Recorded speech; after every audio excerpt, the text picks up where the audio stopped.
कि गार के दिखावा मोहब्बत के झंडा। ठीक बात ठीक सुनले बड़ू। अरे गार के दिखावा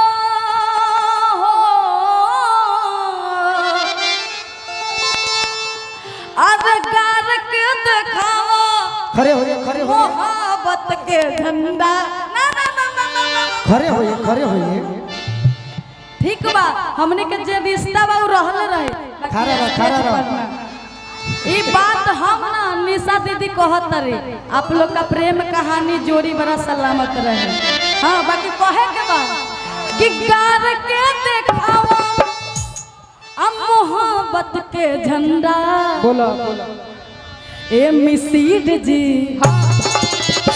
ए बिकू जी कि गार के दिखावा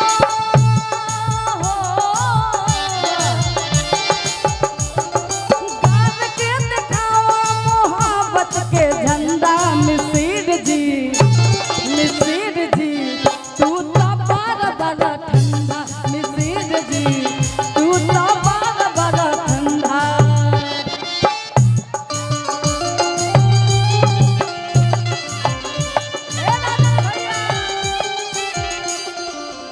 गाड़ के दिखाई मोहब्बत के झंडा इनकरा के कह दो।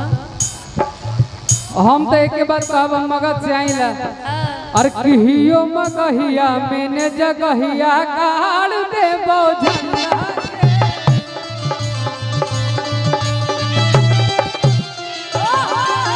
कहियो मगहिया मैंने जगहिया गाड़ दे झंडा।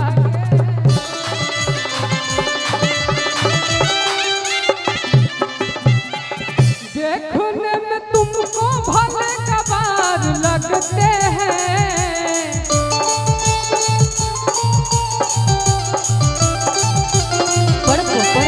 देखने में तुमको भले कबार लगते हैं।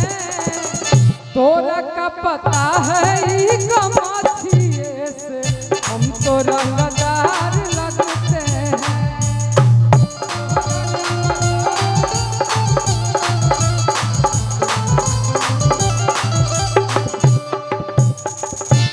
इसलिए शांत है ना जब जहाँ पे राम बोले वहाँ पे लक्ष्मण को बोलना जरूरी नहीं होता है, तो सुनना चाहिए। इसीलिए अब हम लगी ना लक्ष्मण तैस में आके भरते पर बांध छोड़े तो राम जी के बात सुने के चाहिए। ये चलते हम शांत हैं। बोलिए चलिए भिखारी भैया तनी म्यूजिक से गीत एगो हो जाएगा। क्या बात है हंसा करू गीत देखो शिवानी भाव दो।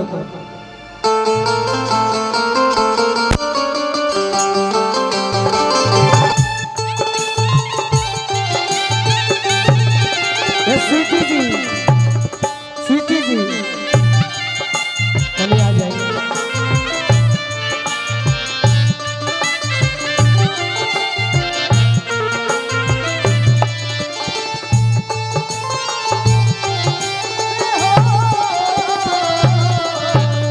वादा न तो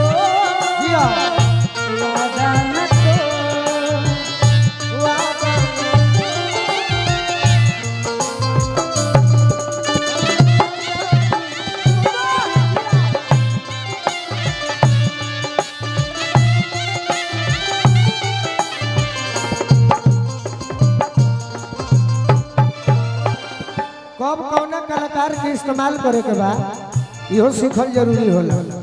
अभी लोग बैठा रहे केहू बोलावते ना रहे। अभी देखो तो कतना सज गई। निशा भी खड़ा बाड़ी, बिकू भी खड़ा बाड़ी, बाड़न अदिति खड़ा बाड़ी।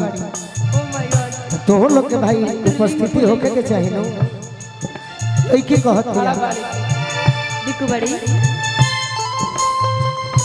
राजा जी के उठावा में उठ जब साथी। राजा जी के उठावा में उठ जब साथी। भूख भूख बारी हमारा दिलवा के बाती। भूख भूख बारी हमारा दिलवा के बाती। अरे भूख भूख बारी हमारा दिलवा के बाती।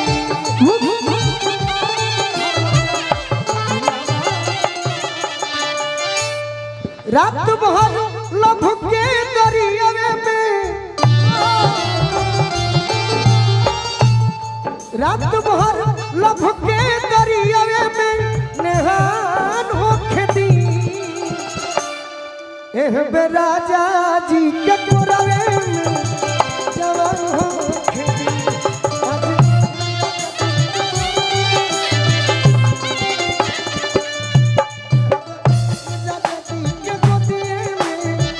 जवान होखे दी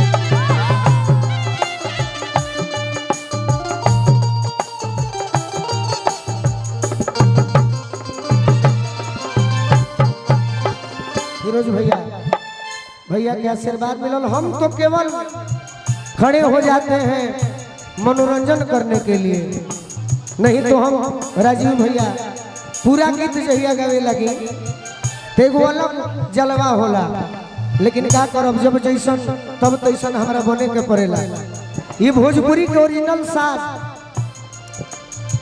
किलाट कह जाला फिरोज भैया है हमारे कई गो गीत में बजौले बनी भैया के भी इस्तेमाल ना करिए बैठ के भी बजाओ तनी बाकी 2 मिनट भैया के कला सुनी शिवानी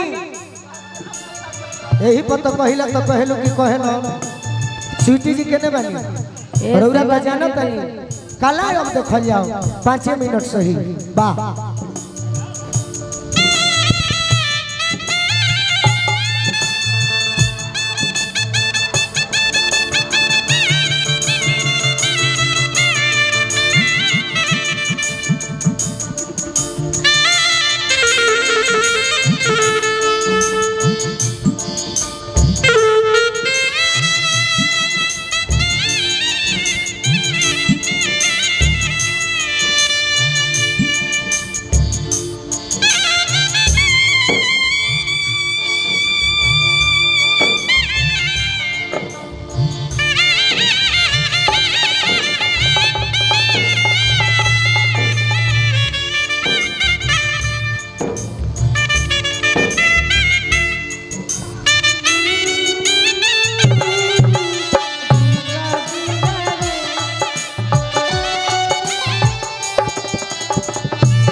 कला के साथ साथ कलाकार भी चिन्हे के पड़ी ये तो मजाक हो ही जाता अंत में रोवा गनगनाई पिया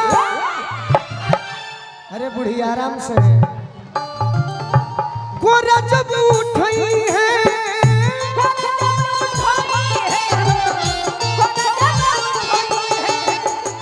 पुरस्कार देने नरेंद्र चाचा हमारा भोला बाबा और हमार भाई हैं और कला के जवाब नहीं खे पिया जब उठई है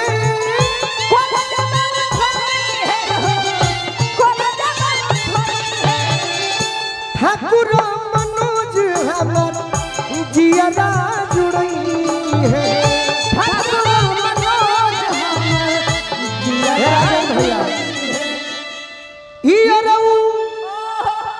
भारती जी हम मजबूरी जानत तनी बाकी खड़े होके हाँ जी अतने देर से आए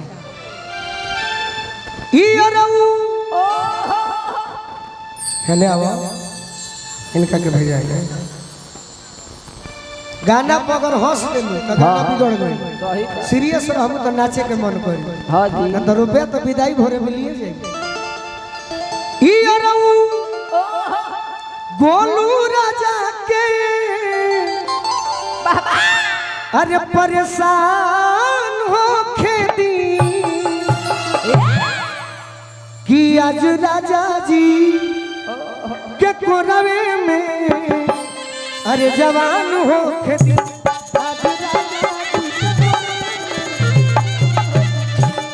आज राजा जी के कोरवे में जवान हो खेती